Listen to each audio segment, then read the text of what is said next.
અને આગળ વધીએ તો જે રીતે જુઓ મધ્ય પૂર્વનું યુદ્ધ તીવ્ર થતું દેખાઈ રહ્યું છે અને આ યુદ્ધમાં ઈરાને અન્ય અરબ દેશોના એનર્જી ઇન્ફ્રાને નિશાના બનાવ્યા છે, જેના કારણે સપ્લાય ખોરવવાની શક્યતાઓ બનતી દેખાઈ રહી છે અને આ જ કારણથી આજે બજારમાં ઘટાડો પણ આપણે જોઈ રહ્યા છે.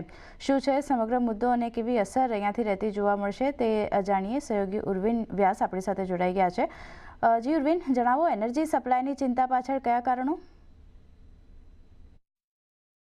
જી, તો વૈશ્વિક એનર્જી સપ્લાય પર ખાસ કરીને ભય વધ્યો છે અને આ ભય કેમ વધ્યો છે તે પહેલાં સમજીએ. તો ઇઝરાયેલે ઈરાનની એક દુનિયાની સૌથી મોટી natural gas field south પાર્સ gas field પર બુધવારે એર સ્ટ્રાઇક કરી. આ એર સ્ટ્રાઇક બાદ ઈરાનના ઇસ્લામિક રિવોલ્યુશનરી ગાર્ડ કોર્પે સાઉદી અરબ, યુએઈ અને કતારની ઓઇલ અને ગેસ ઇન્ફ્રાસ્ટ્રક્ચરને નષ્ટ કરવાની ચેતવણી આપી. જોકે ઈરાને કતાર પર 5 બેલિસ્ટિક મિસાઇલ છોડી. ઈરાનની 5માંથી 4 મિસાઇલ સફળ ઇન્ટરસેપ્ટ કરવામાં આવી, પરંતુ એક મિસાઇલ રાસ લફાન ઇન્ડસ્ટ્રીયલ સિટી પર પડી. રાસ લફાન કતાર એનર્જીના એલએનજી પ્રોસેસિંગનું એક મુખ્ય ઠેકાણું છે અને કતારનું મુખ્ય એલએનજી એક્સપોર્ટ હબ છે. આ સાથે હબસન ગેસ પ્રોસેસિંગ પ્લાન્ટનું પણ ઓપરેશન બંધ કરવામાં આવ્યું અને યુએઈના ગેસ નેટવર્ક માટે આ મહત્વનું પ્રોસેસિંગ હબ તરીકે માનવામાં આવે છે. સાઉદી અરબે પણ 2 રિફાઇનરી પર હુમલા થયાની વાતને સ્વીકારી છે.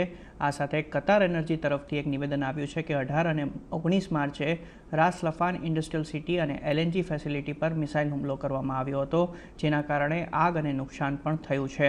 આ સાથે સાઉદી અરબના વિદેશ મંત્રીએ પણ એક નિવેદન આપ્યું છે અને તેમણે કહ્યું છે કે ઈરાન વિરુદ્ધ સૈન્ય કાર્યવાહી કરવાનો તેમની પાસે એક અધિકાર છે અને તહેરાન પર જેટલો પણ અત્યાર સુધીમાં વિશ્વાસ હતો તે હવે નથી રહ્યો.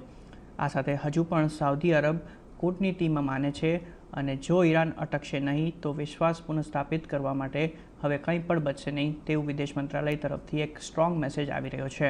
આ તરફ કતારની પણ એક કાર્યવાહી કરવામાં આવી છે. કતારે ઈરાનના અધિકારીઓને દેશ છોડવા માટે કહ્યું છે અને યુએઈના વિદેશ મંત્રાલયનું પણ એક સ્ટ્રોંગ નિવેદન આવ્યું છે કે હબસાન ગેસ અને બીએબી ફિલ્ડ પર જે આતંકવાદી હુમલો થયો છે એનાથી તણાવ વધશે.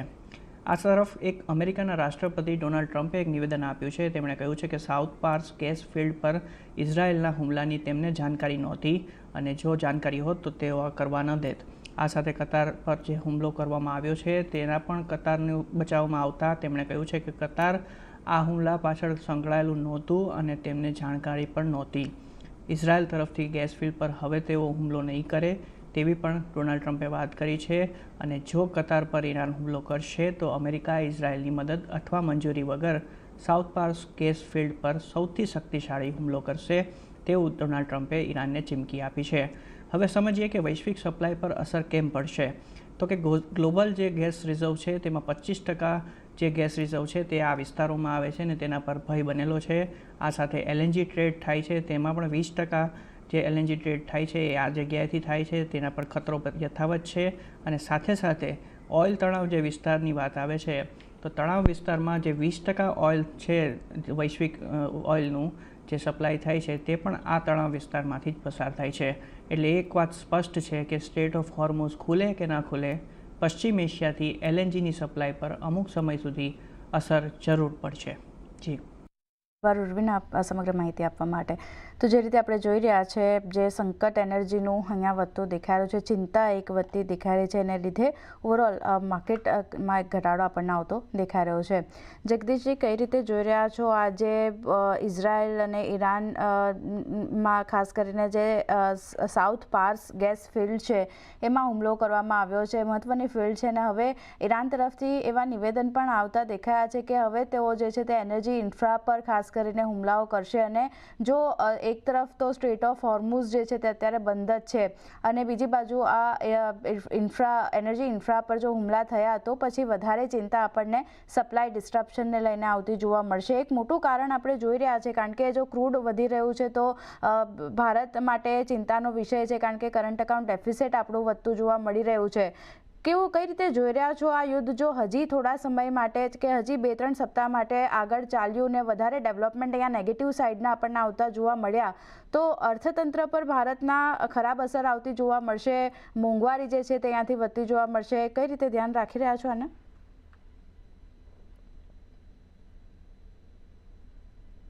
મને પૂછ્યો સવાલ આરતી? જી જગદીશજી. ઓકે, આપણે જાણીએ છીએ કે પરિસ્થિતિ બહુ જ ગંભીર છે અત્યારે, અને જે રીતે હમણાં વર્ણન કર્યું કે ઈરાનના સાઉથ પાસ ગેસ ફિલ્ડ ઉપર જે વર્લ્ડ લાર્જેસ્ટ જે હુમલો કર્યો છે, ખાસ કરીને ઇઝરાયલે, અને અમેરિકાએ એને પાછો રદિયો આપ્યો છે કે અમને આ વસ્તુની કોઈ ખબર નથી. It is one of the biggest infrastructure. અને ઈરાને સામે રિસ્પોન્ડ કર્યું પાછું striking LNG facilities in Qatar, જે રાસ લફાન છે, અને યુએઈની જે છે હબશાન કરીને, એમાં ડાયરેક્ટ એનર્જી વોરફેર હવે ગલ્ફ કન્ટ્રીઝમાં ચાલુ થઈ ગઈ છે. અને આ એક ઇન્ટેન્સિફાઈડ જે ઈરાન ઇઝરાયલનું કોન્ફ્લિક્ટ છે, એમાં મને એવું લાગે છે કે આજુબાજુના દેશો વગર કારણે એમાં વિસાઈ ગયા છે અને આવી ગયા છે. મોટામાં મોટી અહીંયા એક વસ્તુ ખાસ કરીને આ બધા દેશોને એક જ પ્રશ્ન અત્યારે બહુ મોટો છે કે અમેરિકાના જેટલા પણ બેઝ ત્યાં આ બધા ગલ્ફ કન્ટ્રીઝની અંદર અમેરિકાએ ઊભા કર્યા હતા, એ સાથે કે તમને કંઈ પણ જો કંઈ નુકસાન થશે, કંઈ પણ થશે, તો અમે તમારી પડખે ઊભા રહીશું. આજે તો પરિસ્થિતિ એવી છે કે આ જાતના જે કોઈ પણ મિસાઇલ્સ આવે છે એને અટકાવવાની કે એની સામે હુમલો કરવાની, સામે કાઉન્ટર હુમલો કરવાની ક્ષમતા પણ આ દેશો પાસે નથી. એટલે એક તરફ તો આ દેશો પાંગડા થઈ ગયા છે, બીજું કે ઇકોનોમિક ડિગ્રેડેશન ચોક્કસ તમે કહી શકાય, કારણ કે ઈરાનનો જે ઇઝરાયલનો જે ખાસ ટાર્ગેટ સાઉથ પાસનો જે હતો, એ ખાસ કરીને ઈરાનની ઇકોનોમીને, એના જે કી સોર્સ ઓફ ડોમેસ્ટિક એનર્જી અને ઇકોનોમિક પાવર છે એને ડાઉનગ્રેડ કરવાનો જ હતો. અને હવે ડિસ્ટર્બિંગ ઇકોનોમિક ઇન્ફ્રાસ્ટ્રક્ચર આખું વોરે એક નવી એક જાતનું વળાંક લઈ લીધો છે. અને રિજનલ વોરમાં બી તમે જુઓ કે ઇન્ટેન્સિવ ફાઇટિંગ ઇઝરાયલ બેરૂતની અંદર જે હમાસની ઉપર હુમલો કરે છે, અને ઈરાનના ઇન્ટેલિજન્સ જેટલા બી મિનિસ્ટર છે, મોટા મોટા એ લોકોના બીજા લીડરો છે, એને પણ એ લોકોએ એક પછી એક ટાર્ગેટ કરીને મારવાનું ચાલુ કર્યું છે. ઇન્ફ્રાસ્ટ્રક્ચર ડિસ્ટ્રક્શન થાય એટલે આપ સમજી શકો છો કે એન્ટાયર થિંગ એ લોકો ઇકોનોમિક જો ખરી થાય, અને જો આના પર જે માત્ર જીવતું હોય દેશ તો શું કરી શકે. એટલે માત્ર રિટાલિયરી સ્ટ્રાઇક છે, અને ગમે એટલું કહેવા છતાં પણ ઈરાન માનવાને તૈયાર નથી, અને અમેરિકા પર તો એ લોકોને ભરોસો જ નથી કે જીનીવામાં જે દિવસે બેઠક થઈ અને તે દિવસે નક્કી થયું કે we are coming to some conclusion, અને એને બીજે દિવસે એ લોકોએ અટેક કર્યો. એટલે અમેરિકા ગમે એટલું આશ્વાસન આપે તો હું નથી માનતો કે ઈરાનની જે તેની અત્યારની સરકાર છે એને માનવા માટે થઈ શકે. અત્યારે તો મારું માનવું છે કે તેહરાનમાં ખાસ કરીને એવરીથિંગ જે છે એ અનકન્ટ્રોલેબલ કોન્સિક્વન્સીસ સાથે ચાલુ થઈ ગયું છે, અને રિજનલ સિક્યોરિટીના ડાયનેમિક્સ પણ બહુ મોટા ભાગે બદલાઈ ગયા છે. આઈ ઓનલી સે, અને મેં તમને શરૂઆતમાં જ કહ્યું કે આમાં કોઈક ફંડામેન્ટલ કે કોઈક કંઈ તમે કોઈ એનું કન્ક્લુઝન લાવી શકો એમ જ નથી. અને જો આ જાતના ઇન્ફ્રાસ્ટ્રક્ચર ડેમેજ થશે અને જો એની કેપેસિટી ઘટી જશે, તો એ લોકોની ઈચ્છા હશે તો પણ એ લોકો સપ્લાય નહીં કરી શકે. અને તો પછી એનર્જી વોર અત્યારે ચાલુ થઈ છે, એ એસ્કેલેટ થઈને ક્યાં જશે, પ્રિડિક્શન તો મોટા મોટા પંડિતો કરે છે કે $130, $150, $200. I don't know what is going to happen. તો આપણા જેવા દેશો છે 85% ઇમ્પોર્ટ કરે છે એને માટે.